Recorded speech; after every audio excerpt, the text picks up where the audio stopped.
क्या एलर्जी है? वंदे मातरम ये राष्ट्रगान है।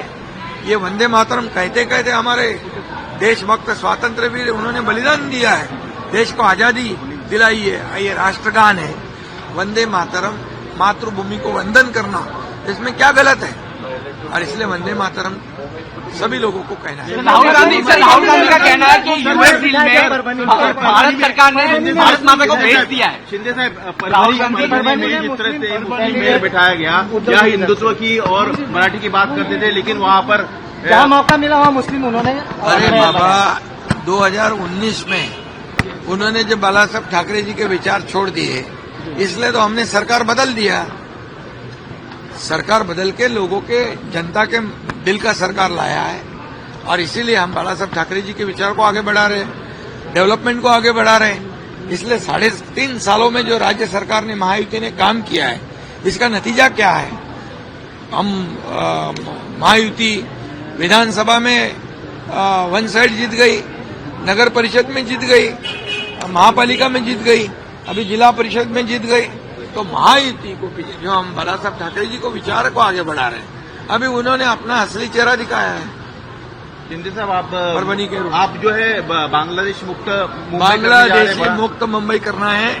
बांग्लादेशी जो है, जहाँ कुछ आधार कार्ड उन्होंने लिए हुए हैं, कुछ गवर्नमेंट डॉक्यूमेंट उन्होंने लिए, उसकी जांच होगी, और बिल्कुल वो सब जो कागजात है, जो आधार कार्ड जैसे, वो उसको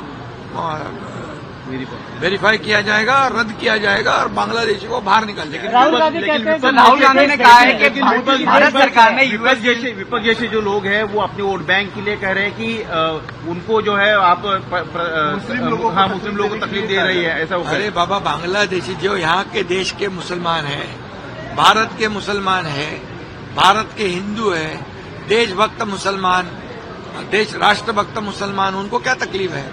उनको यहाँ पर जो हिंदू देशभक्त है, मुसलमान देशभक्त, वो हमारे हैं। लेकिन बांग्लादेशी जो है हमारे नहीं है, तो बांग्लादेशी को यहाँ से निकालना है।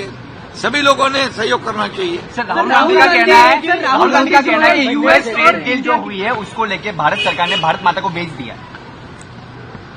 मैं इस पे कल डॉक्टर श्रीकांत शिंदे, इसने सदन में इसका जवाब दिया है, लेकिन मैं इतना कहना चाहता हूं कि आदरणीय देश के प्रधानमंत्री नरेंद्र मोदी जी ने ये तीसरी बार प्रधानमंत्री बने हो।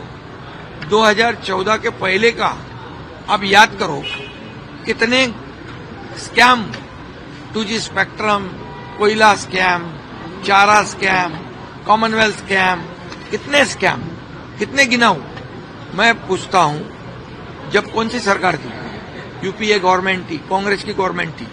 आज 2014 के बाद प्रधानमंत्री मोदी जी के ऊपर एक भी ब्लॉट लगाने का हिम्मत किसने किया है? एक भी दाग लगाने का हिम्मत किसने किया है? इस भारत को आगे बढ़ाने का काम वो कर रहे हैं। ये 4थे नंबर पे हमारी अर्थव्यवस्था लाई है, ये 3रे नंबर पे लाने की कोशिश हमारी है। प्रधानमंत्री जी को, देश को आगे बढ़ा रहे हैं, इसलिए उनको तकलीफ है।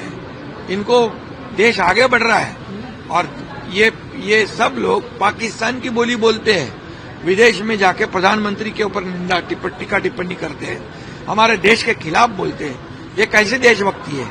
ये कौन सा देश प्रेम है? और इसलिए इनके बयान की मैं कड़ी निंदा करता हूं और निषेध करता हूं। सर, निशिकांत दुबे ने उनकी मेंबरशिप कैंसिल करने की मांग की है राहुल गांधी की। मैं इतना ही कहूंगा कि ये जो आरोप लगाया है, ये उनके जमाने में यूपीए गवर्नमेंट ने कई बार ऐसे बयानबाजी की है कि देश विरोधी बयानबाजी की है, और ये भारत को आगे बढ़ाने का काम, भारत को आर्थिक महासत्ता बनाने का काम, भारत को आत्मनिर्भर बनाने का काम आदरणीय प्रधानमंत्री मोदी जी करते हैं। इसलिए उनके ऊपर ये आरोप लगाना उचित नहीं है। मैं इतना ही कहूंगा कि ये इनको अधिकार नहीं है। जिन्होंने इतने, राजीव गांधी जी जब प्रधानमंत्री थे तो खुद कहते थे कि केंद्र सरकार का 1 रुपया जो जब राज्य सरकार के पास जाता है, भारतीय नागरिक के पास जाता है, तो जाते जाते 15 पैसे हो जाता है। मतलब 85% करप्शन। अब बंदा रुपया जहां से केंद्र सरकार मोदी जी भेजते हैं, वो पूरा बंदा रुपया ये लोगों के खाते में जमा होता है। इसलिए मैं ये कहूंगा कि मोदी जी का नेशन फर्स्ट है, और ये अपोजिशन वाले जितने बोलने वाले हैं उनका करप्शन फर्स्ट है। मोदी जी का क्या है? Nation first. और जो बोलने वाले, आरोप लगाने वाले का करप्शन फर्स्ट।